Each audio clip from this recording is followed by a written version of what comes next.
عمرك ما سألت نفسك هو ليه في ناس ناجحة نجاح كبير جدا ومكسرين الدنيا، والشخص الناجح ده بيكون محبوب من كل الناس بطريقة كبيرة جدا وبيكون بيكسب فلوس كتيرة جدا، وانت تيجي تبص عليه تلاقيه صغير في السن وكمان ما بيكونش سعى كتير، يعني وصل لمكان عالي بالسعي قليل جدا. وفي المقابل تلاقي شخص مجتهد جدا وبيسعى من كل النواحي وبيبذل مجهود ووقت اكتر من الشخص التاني، وفي المقابل نجاحه بيكون اقل من الشخص الاولاني. بص، انا عارف ان اغلب حضراتكم مش فاهمين كلامي، بس صدقني لو كملت الفيديو للاخر هتفهم كل حاجة. مستنيكم.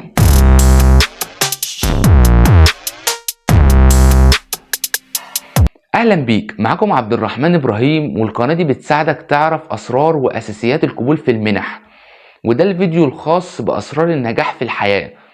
المهم انا عايز اوضح نقطة مهمة جدا علشان الامر ما يلتبس مع حضراتكم.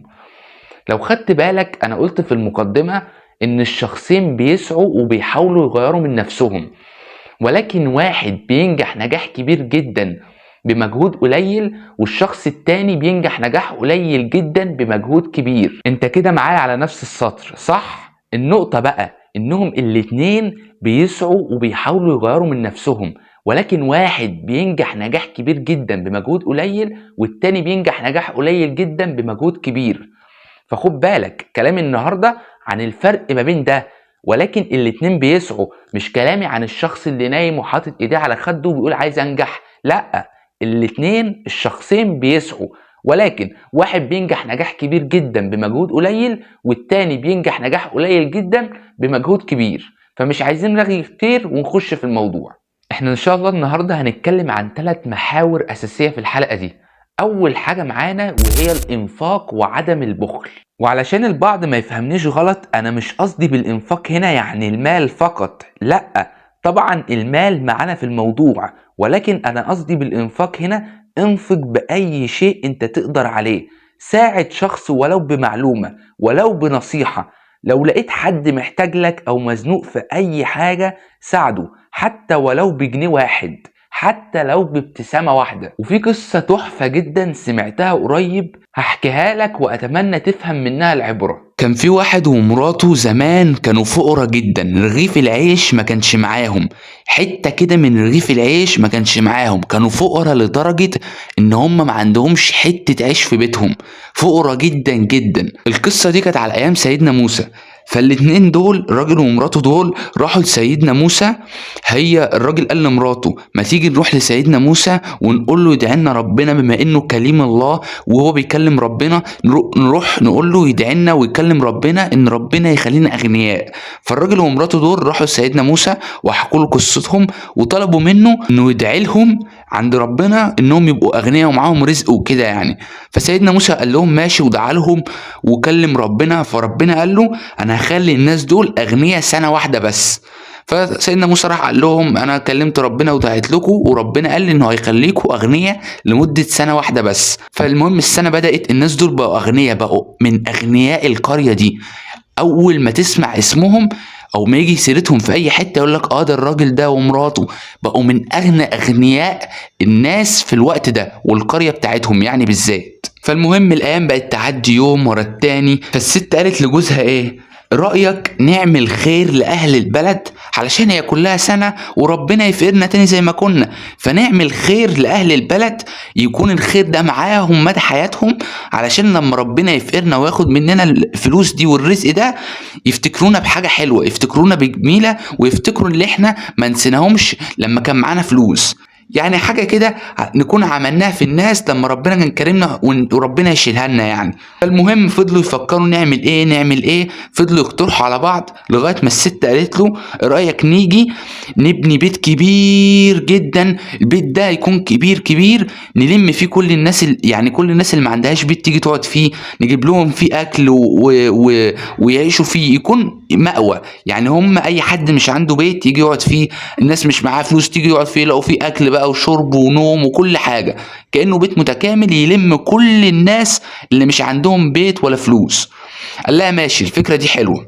فالمهم عملوا البيت ده وبعد ما السنة عدت هم طبعا وسيدنا موسى عارفين اللي هم هيتفقروا بعد السنة. هو سيدنا موسى قال لهم ان انتوا هتتفقروا بعد السنة. فالمهم يوم ورا التاني لغاية ما السنة خلصت، بيبص السنة خلاص خلصت، بيبصوا لقوا نفسهم ما اتفقروش. يوم ورا التاني السنة عدت، عدى شهر كمان، لقوا نفسهم ما اتفقروش والفلوس اللي معاهم بتزيد. فراحوا لسيدنا موسى قالوا له انت شايف السنة عدت وما اتفقرناش زي ما انت قلت لنا وربنا سبحانه وتعالى قال لنا وقال لك. فالمهم قال لهم ماشي انا هكلم ربنا وهشوف انتوا ليه ما اتفقرتوش يعني. فالمهم سيدنا موسى راح كلم ربنا، فربنا قال له انا لما اديت الناس دي الفلوس وهم خدوها وعملوا بيها الخير ده وفتحوا بيت وساعدوا فيه الناس ولموا فيه كل الناس اللي مش معاها فلوس واللي محتاجة وعملوا خير كتير جدا، مستحيل ان تكون الناس دي اكرم مني. علشان كده انا سبت الناس دي اغنياء طول حياتها، هيفضلوا كده طول حياتهم بس علشان الخير اللي هم عملوه ده. فالعبرة والقصة ان انت وانا نفهمها ايه؟ انك تساعد الناس باللي تقدر عليه.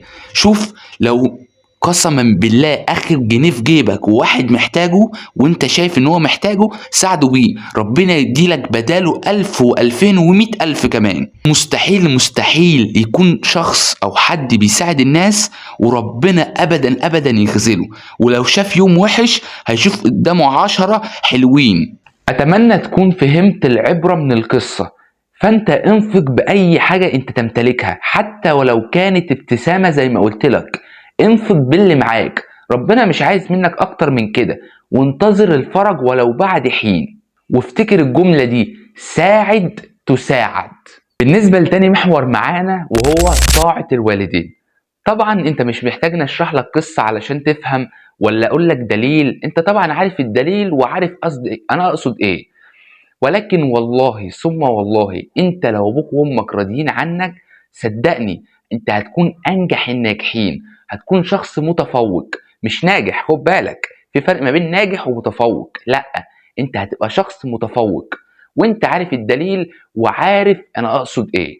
بالنسبة لتالت محور معانا في الحلقة وهو علاقتك بربنا. طبعا انا عارف ومتأكد ان اغلب حضراتكم دلوقتي بيقولوا لي انت المفروض كنت تتكلم عن النقطة دي في اول الحلقة. هقول لك عارف، ولكن انا حبيت اسيب النقطة دي اخر نقطة علشان حابب اتكلم فيها باستفاضة كده واقول لك كام حاجة كده ما بيني وما بينك، جايز ربنا يكرمك بسببهم يعني. المهم انا عايزك تكون عارف ان انا اقصد بعلاقتك بربنا هنا مش انك تقعد طول اليوم في الجامع ليل ونهار قاعد تقرأ وتسبح، لا خالص، لا، انت اصلا ربنا امرك بالسعي، ده لوحده عبادة. المهم انا قصدي بعلاقتك بربنا هنا ان انت لازم يبقى عندك اساسيات في حياتك مهما حصل ما تسيبهاش. مثلا ما ينفعش تكون ما بتصليش وتقول يا رب، انت اصلا علاقتك بربنا مفيش علاقة اصلا، انت علاقتك بربنا انت قطعتها بعدم دخولك الجامع والصلاة دي. فانت هتقول يا رب، عايز ربنا يستجيب لك ازاي وانت اصلا مفيش علاقة بينك وما بين ربنا؟ روحك كده اللي ما بينك وبين ربنا انت قاطعها. فانت لما تقول يا رب ربنا هيستجيب لك ازاي؟ فانت فكر كده بالعقل. فلازم علاقتك بربنا تكون كويسة، وعلى الاقل على الاقل تكون بتصلي. وخد بالك علشان انا عارف ان اغلب حضراتكم هيسألني في النقطة دي، هيقول لي يعني مثلا انا بعمل وبعمل وبعمل. هقول لك مهما عملت اي واحد مننا في حياته في كوارث، مصايب كتيرة بيعملها.